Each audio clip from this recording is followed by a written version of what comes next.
Hi everybody. When I come out of meditation, I always feel a lot more eager to share things straight away because that's when a lot of thoughts and a lot of ideas seem to come to me.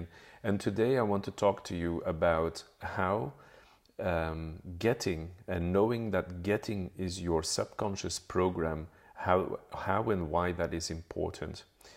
And I think that's important to know because then you will realize that that program can subconsciously really sabotage your happiness and your success and your sense of fulfillment.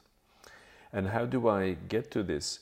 It's through meditation really that I start to realize when I meditate like several days on end, that it starts to uncover who's really running the show and who's really running my life. And the thing about it is not finding out what it is or who it is, that I realize that what drives me is not what I think it is.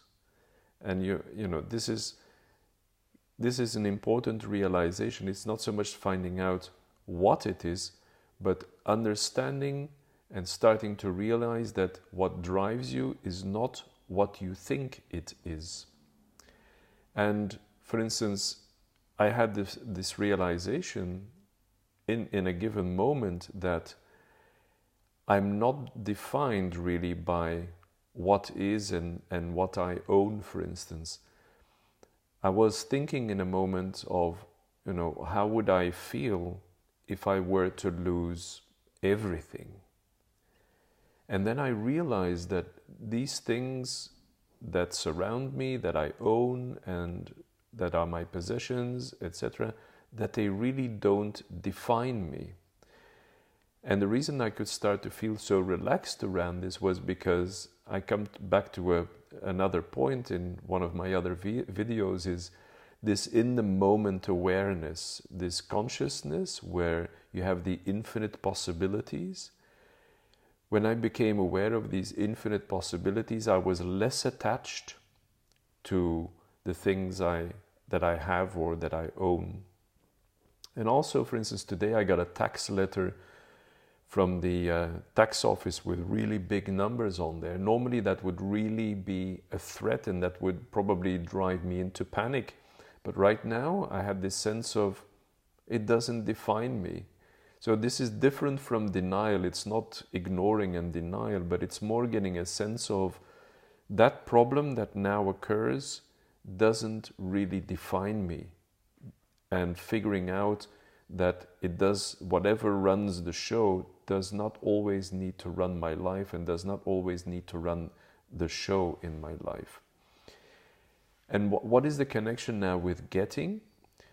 I think the getting is something that stems back from childhood again. And we're going back to a situation with parents. And it's not so much, I think there's another dimension to it. It's not so much about the parent being loving towards a child, towards myself as a child, but it's also about the child observing the parents, how they are loving towards others, how they are loving towards each other, for instance, or how the parents are loving towards other people, and the child actually observing that and thinking that it must be difficult somehow to obtain love from that parent if that parent is not loving towards another, not just only to oneself, but also to another. Because I think when it's love, it needs to be 100%. So being loving towards a child and then not being loving towards another is not 100%. Something is missing, and I do believe that a child actually can perceive that and starts to think, hold on a minute, maybe this person can only be loving in certain circumstances and under particular conditions. And that's why I think children then, as we grow up, we start to get into this program of obtaining love, of course, and trying to get love, and that getting starts to then transfer into other areas of our life, in getting success, getting material things, striving.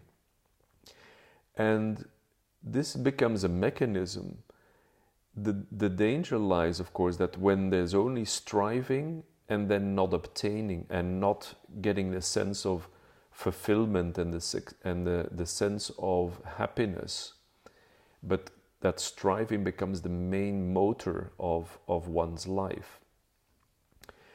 And this is the connection then with really being programmed by getting, is then it's keeping you away from your success. It's keeping you away from happiness. It's keeping you away from fulfillment. And this, I think, is really important to realize, because when you meditate, and when you meditate and allow to uncover and really figure out what drives you, who's running the show, who's running your life, it's then important that you realize that it may not be who you think it is. And if there's a mechanism there like getting, right, then you may uncover that that is the mechanism that drives your life, and actually that it keeps a distance between you and what you want to achieve as an ongoing program, so that you're always finding yourself doing, striving, working, dreaming, wanting, desiring, wanting to manifest, etc., but not ever getting to that point of satisfaction and happiness and actually achieving those successes that you're wanting to achieve. And I think in dealing with the unknown and our fear of the unknown, this is also connected to that, in a way that we want to be seen striving because that's what we know. If we are seen to say, okay, we can accept infinite possibilities and we're going to accept what is in this moment, and we're not going to be driven by striving, but actually by seeing the possibilities and allowing and accepting certain things in the way they are and as is, we can then find more peace, and we can find that our heart can go to work on things. And that's quite a different thing that then runs your life than purely the striving, where you may never get this feeling that you're actually achieving, and certainly not achieving the point where you want to be. So that's what I want to leave you with today. And this has come out of my meditation, so I can only say that if you meditate for several hours and several days on end, you start to uncover these things, these patterns more.